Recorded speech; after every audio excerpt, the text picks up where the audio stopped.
الحمدللہ والصلاۃ والسلام علی رسول اللہ وعلی آلہ وصحبہ اجمعین۔ السلام علیکم ورحمۃ اللہ وبرکاتہ۔ سیرت النبی کریم صلی اللہ علیہ وآلہ وسلم کی 36ویں ایپیسوڈ کے ساتھ آپ کا میزبان رضوان سعید آپ کی خدمت میں حاضر ہے۔ عزیز دوستو، غزوہ بدر سے پہلے چند سرایا اور غزوات پیش آئے۔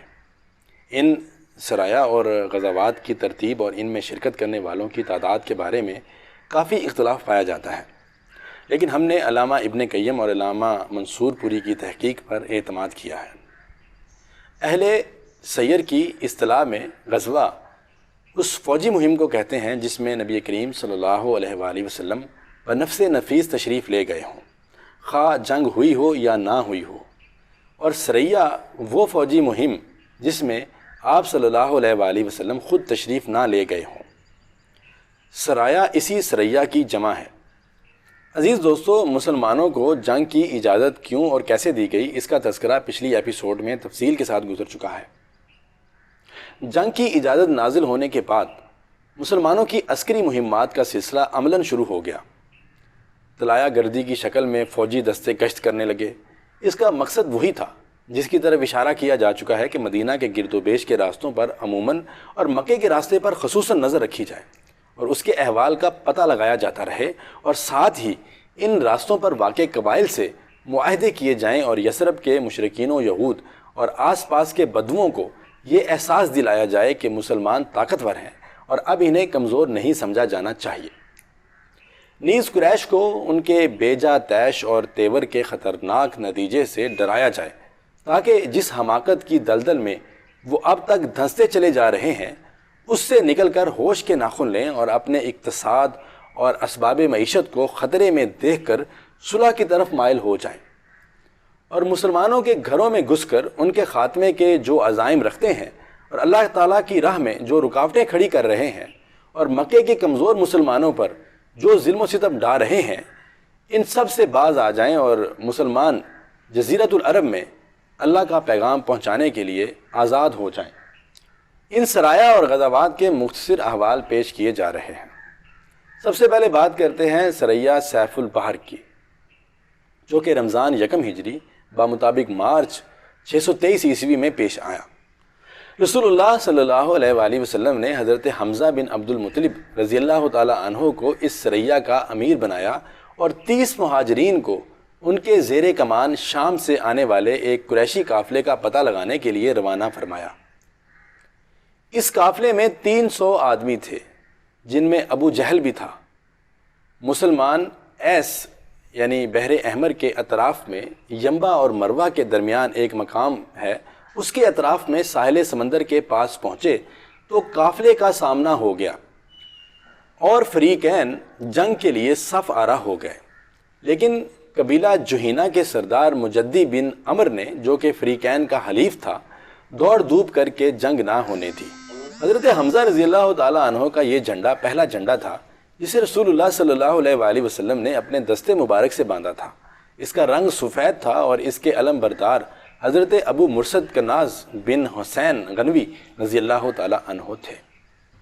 دوسرا سریہ رابغ کے نام سے، جو کہ شوال یکم ہجری میں بمطابق اپریل 623 عیسوی میں پیش آیا۔ رسول اللہ صلی اللہ علیہ وآلہ وسلم نے حضرت عبیدہ بن حارث بن عبد المطلب رضی اللہ تعالیٰ عنہ کو مہاجرین کے 60 سواروں کا رسالہ دے کر روانہ فرمایا۔ رابغ کی وادی میں ابو سفیان سے سامنا ہوا، اس کے ساتھ 200 آدمی تھے۔ فریقین نے ایک دوسرے پر تیر چلائے لیکن اس سے آگے کوئی جنگ نہ ہوئی۔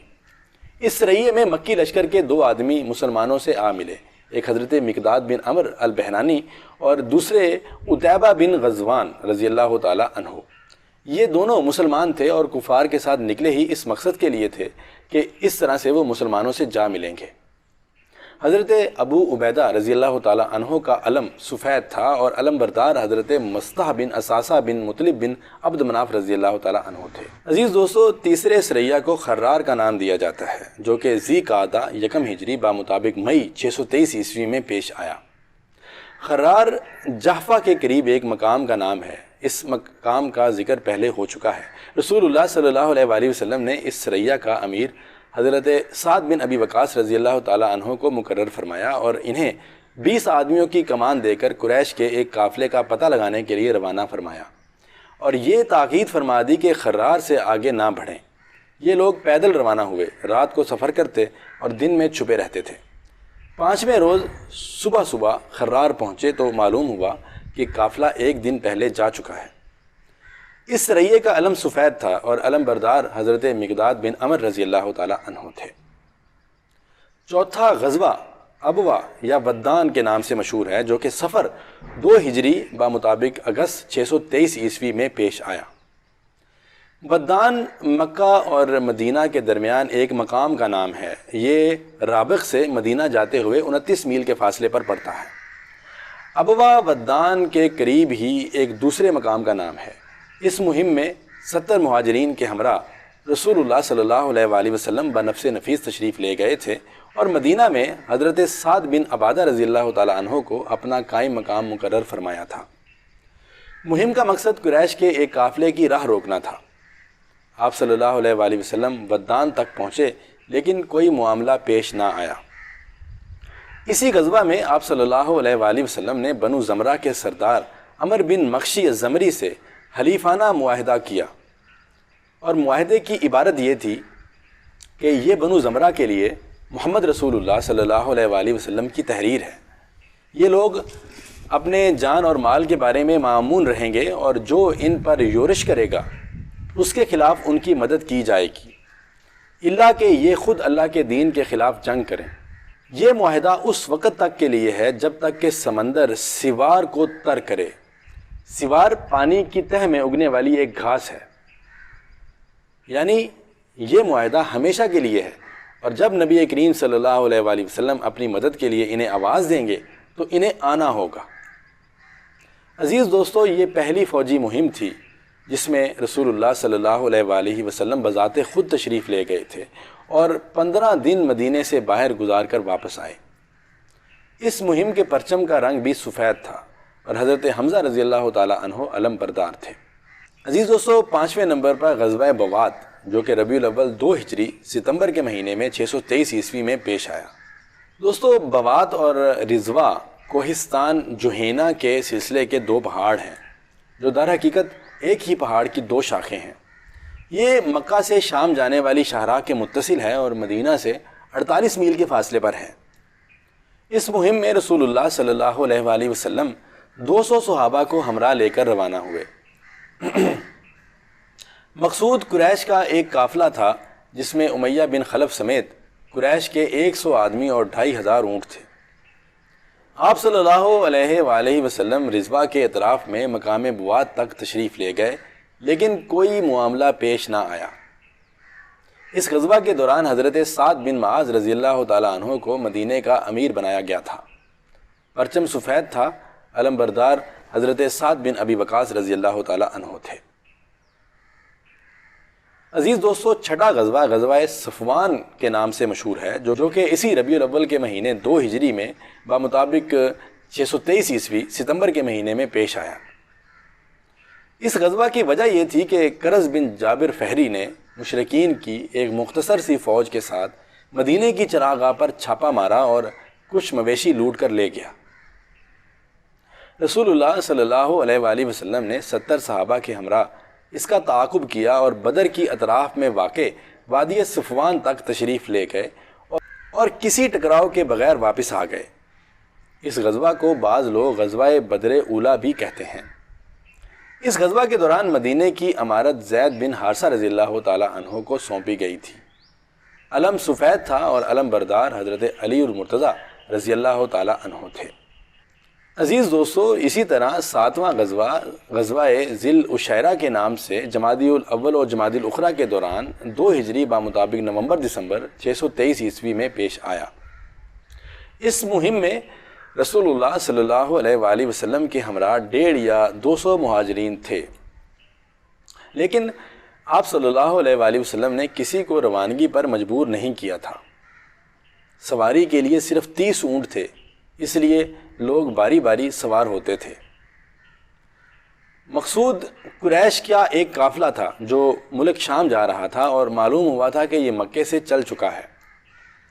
آپ صلی اللہ علیہ وآلہ وسلم ذی العشیرہ ینبوع کے اطراف میں ایک مقام کا نام ہے وہاں تک پہنچے، لیکن آپ صلی اللہ علیہ وآلہ وسلم کے پہنچنے سے کئی دن پہلے ہی یہ قافلہ وہاں سے روانہ ہو چکا تھا۔ یہ وہی قافلہ ہے جسے شام سے واپسی پر نبی کریم صلی اللہ علیہ وآلہ وسلم نے گرفتار کرنا چاہا، تو یہ قافلہ تو بچ نکلا، لیکن جنگ بدر پیش آ گئی۔ اس غزوہ میں رسول اللہ صلی اللہ علیہ وآلہ وسلم نے بنو مدلج اور اس کے حلیف بنو زمرہ سے عدم جنگ کا معاہدہ کیا۔ ایام سفر میں مدینہ کی سربراہی کا کام حضرت ابو سلمہ بن عبد الاسد مخزومی رضی اللہ تعالی عنہ نے انجام دیا۔ اس دفعہ بھی پرچم سفید تھا اور علم بردار حضرت حمزہ رضی اللہ تعالی عنہ تھے۔ اور سب سے آخر میں بات کرتے ہیں 8ویں سریے کی، جسے نخلہ کہا جاتا ہے اور جو کہ رجب 2 ہجری بمطابق جنوری 624 عیسوی میں پیش آیا۔ اس مہم پر رسول اللہ صلی اللہ علیہ وآلہ وسلم نے حضرت عبداللہ بن جہش رضی اللہ تعالیٰ عنہ کی سرگردگی میں 12 مہاجرین کا ایک دستہ روانہ فرمایا۔ ہر 2 آدمیوں کے لیے ایک اونٹ تھا جس پر باری باری دونوں سوار ہوتے تھے۔ دستے کے امیر کو رسول اللہ صلی اللہ علیہ وآلہ وسلم نے ایک تحریر لکھ کر دی تھی اور ہدایت فرمائی تھی کہ 2 دن سفر کر لینے کے بعد ہی اسے دیکھا جائے۔ چنانچہ 2 دن کے بعد حضرت عبداللہ رضی اللہ تعالیٰ عنہ نے تحریر دیکھی تو اس میں درج تھا کہ جب تم میری یہ تحریر دیکھو تو آگے بڑھتے جاؤ، یہاں تک کہ مکہ اور طائف کے درمیان نخلہ میں اترو اور وہاں قریش کے ایک قافلے کی گھات میں لگ جاؤ اور ہمارے لیے اس کی خبروں کا پتہ لگاؤ۔ دوستو، انہوں نے سماع و طاعت کہا اور اپنے رفقا کو اس کی اطلاع دیتے ہوئے فرمایا کہ میں کسی پر جبر نہیں کرتا، جسے شہادت محبوب ہو وہ اٹھ کھڑا ہو اور جسے موت ناگوار ہو وہ واپس چلا جائے، باقی رہا میں بہرحال آگے جاؤں گا۔ اس پر سارے ہی رفقا اٹھ کھڑے ہوئے اور منزل مقصود کے لیے چل پڑے۔ البتہ راستے میں سعد ابن ابی وقاص اور عتبہ بن غزوان رضی اللہ تعالی عنہما کا اونٹ غائب ہو گیا، جس پر یہ دونوں بزرگ باری باری سفر کر رہے تھے، اس لیے یہ دونوں پیچھے رہ گئے۔ حضرت عبداللہ بن جہش رضی اللہ تعالی عنہ نے طویل مسافت طے کر کے نخلہ میں نزول فرمایا۔ وہاں سے قریش کا ایک قافلہ گزرا جو کشمش، چمڑے اور سامان تجارت لیے ہوئے تھا۔ قافلے میں عبداللہ بن مغیرہ کے 2 بیٹے عثمان اور نوفل اور عمر بن حضرمی اور حکیم بن کسان بھی شامل تھے۔ مسلمانوں نے باہم مشورہ کیا کہ آخر کیا کریں۔ آج حرام مہینے یعنی رجب کا آخری دن ہے، اگر ہم لڑائی کرتے ہیں تو اس حرام مہینے کی بے حرمتی ہوگی، اور رات بھر رک جاتے ہیں تو یہ لوگ حدود حرم میں داخل ہو جائیں گے۔ اس کے بعد سب ہی کی یہ رائے ہوئی کہ حملہ کر دینا چاہیے۔ چنانچہ ایک شخص نے عمر بن حضرمی کو تیر مارا اور اس کا کام تمام کر دیا۔ باقی لوگوں نے عثمان اور حکیم کو گرفتار کر لیا، البتہ نوفل بھاگ نکلا۔ اس کے بعد یہ لوگ دونوں قیدیوں اور سامان قافلہ کو لیے ہوئے مدینہ پہنچے۔ رسول اللہ صلی اللہ علیہ وآلہ وسلم نے ان کی اس حرکت پر باز پرس کی اور فرمایا کہ میں نے تمہیں حرام مہینے میں جنگ کرنے کا حکم نہیں دیا تھا، اور سامان قافلہ اور قیدیوں کے سلسلے میں کسی بھی طرح کے تصرف سے ہاتھ روک لیا۔ ادھر اس حادثے سے مشرکین کو اس پروپیگنڈے کا موقع مل گیا کہ مسلمانوں نے اللہ کے حرام کیے ہوئے مہینے کو حلال کر لیا ہے۔